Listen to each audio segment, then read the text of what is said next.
حين ان انت ما اتفرجتش على اهداف شيكابالا مع الزمالك، فالنهارده اخوان بزيرة بيقدم لك نسخه من اهداف شيكابالا مع الزمالك.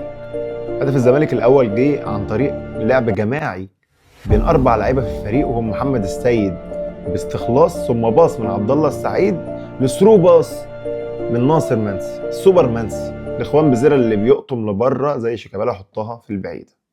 فانا حابب اقول لك ان زد النهارده كان نازل يدافع ال 11 لاعب ورا الكوره لحد ما الزمالك سجل هدف. كابتن محمد شوقي قال لك لا، الطريقه دي مش نافعه.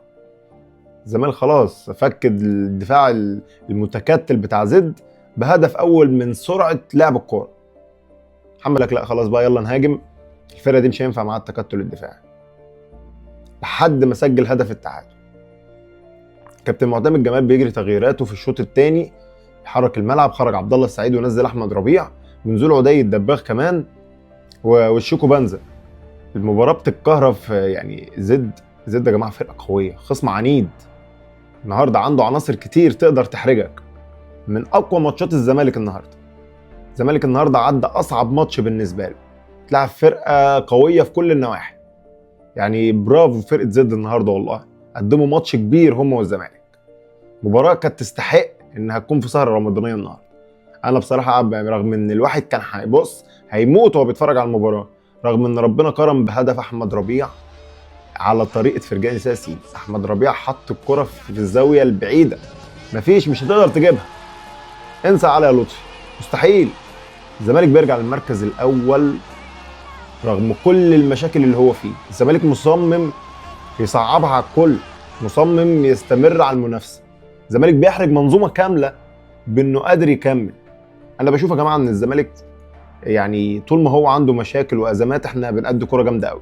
طول ما عندنا رفاهيه اللعب الزمالك بيبقى بعيد، تحس ان احنا عادي بنتعادل بسهوله كمان. انما لعيبه الزمالك الله اكبر عليها النهارده، فرحونا. زعلوا ناس كتير النهارده على القهاوي، بس يلا الحمد لله فرحونا، المهم ان هم فرحونا احنا. كمان سيراميكا تعرض للتعادل قدام الاسماعيلي. زي ما قلت لك سيراميكا مش هيكمل. الخوف مش من سيراميكا، الخوف من بيراميدز والاهلي طبعا. بيراميدز قدر النهارده انه يكسب غزل المحله كمان. الفرق طارت لفوق. الدوري السنه دي يا جماعه مختلف، الدوري السنه دي مختلف. عندي نصيحه لكابتن معتمد جمال.